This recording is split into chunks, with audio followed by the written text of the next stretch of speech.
নমস্কার বন্ধুরা, দিতির রান্নাঘর উইথ ব্লগ চ্যানেলে আপনাদের প্রত্যেককে স্বাগত। দেখুন, আজকে নিয়ে চলে এসেছি ডাল ভর্তা। আমরা যারা ভর্তা প্রেমী তারা সকলেই এর স্বাদ জানি, কিন্তু যারা জানেন না তারা একবার ট্রাই করে দেখুন। তো চলুন আজকে এই ডাল ভর্তাটা আমি কিভাবে বানিয়েছি দেখে নিন।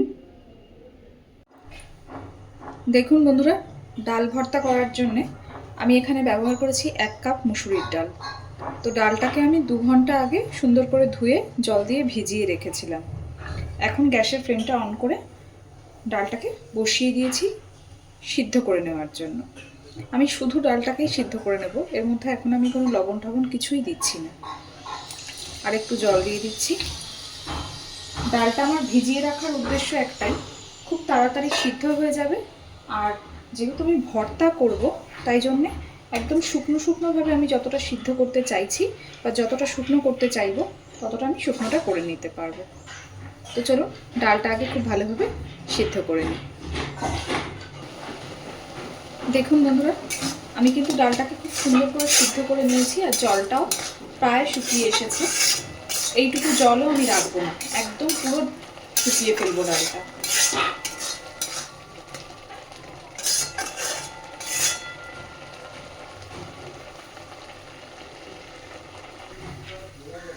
দেখুন বন্ধুরা, আমার ডাল পুরোপুরি কমপ্লিট।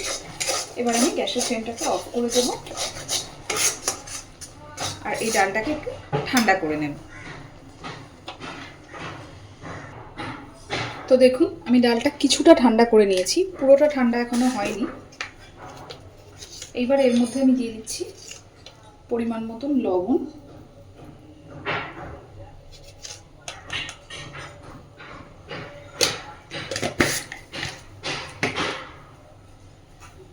এবার দিচ্ছি পেঁয়াজ কুচি আর কাঁচা লঙ্কা কুচি।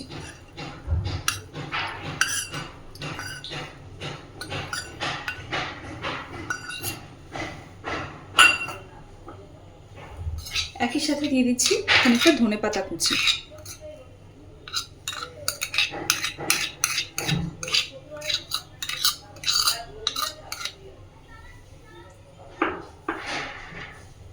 এইবার দিচ্ছি, আমি দুটো শুকনো লঙ্কা ভেজে নিয়েছি, সেই ভাজা শুকনো লঙ্কা দুটো।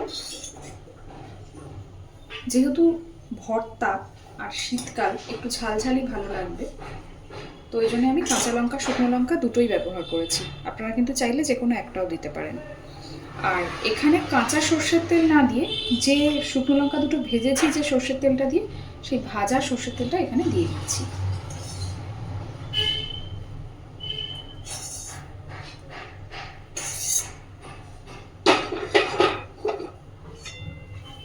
এইবার এই সব কিছুকে খুব সুন্দর করে আমি মেখে নেব। দেখুন, আমি খুব সুন্দরভাবে সব কিছু মেখে নিয়েছি। যেহেতু এখনো বেশ খানিকটা গরম আছে তাই হাত দিয়ে মাখতে একটু অসুবিধেই হচ্ছে। তো আমার ডাল ভর্তা কিন্তু একদম রেডি। যারা ভর্তা প্রেমী তারা এর স্বাদ জানেন, আর যারা এখনো ট্রাই করেননি অবশ্যই বাড়িতে একবার এইভাবে ডাল ভর্তা বানিয়ে খেয়ে দেখবেন। গরম ভাতে কিন্তু ভীষণ ভালো যায়। তো চলুন, আজকের আমার রান্না রেডি। কেমন হয়েছে আমাকে অবশ্যই কমেন্টে জানাবেন। আর প্লিজ আমার চ্যানেলটাকে লাইক, শেয়ার এবং সাবস্ক্রাইব করে আমার পাশে থাকবেন। ধন্যবাদ।